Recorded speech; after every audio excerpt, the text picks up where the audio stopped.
বান্ধবীর বাড়ি খাওয়ার পরের দিন বান্ধবীকে আমার বাড়িতে নিমন্ত্রণ করেছিলাম। তো ওর জন্য ছিল সাদা পোলাও, তার সাথে বানিয়েছিলাম চিকেন রোস্ট। এটা চাপ ঠিক নয়, আবার প্রপার রোস্টও না, ওই মাঝামাঝি একটা বানিয়েছিলাম। আর সাথে ছিল ড্রাই চিলি চিকেন আর স্যালাড। আর একটা ক্যাম্পাও দিয়েছিলাম সুন্দর থালায় সাজিয়ে। আর এই যে আমার খাবারটাও পাশে নিয়ে নিয়েছিলাম। আমি এর আগে যতবারই পোলাও বানিয়েছি বরাবরই বাসন্তী পোলাওটা করেছি। এই সাদা পোলাওটা কিন্তু এবার প্রথমবার করলাম। আর এটা খেয়ে আমার বান্ধবীও বলল বেশ ভালো হয়েছিল। আমারও কিন্তু ভীষণ ভালো লাগছিল এই সাদা পোলাওটা খেতে।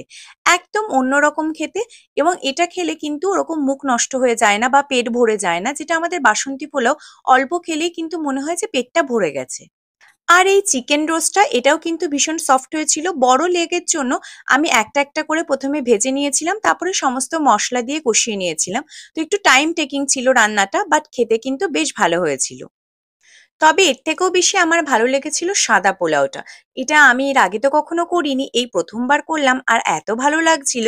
ফ্রাইড রাইসের থেকে এই পোলাও রান্নাটা যেহেতু এমনিতেই অনেক ইজি হয় এবং ঝরঝরেও হয়েছিল বেশ, তো এরপর থেকে ঠিক করেছি করলে সাদা পোলাওটাই করে নেব। লেগটা বেশ বড় হলেও কিন্তু প্রপার সেদ্ধ হয়েছিল, যেটাতে খেতেও বেশ সুবিধা হচ্ছিল। এই যে মাংসটা এরকম ছেড়ে আসছিল সুন্দরভাবে।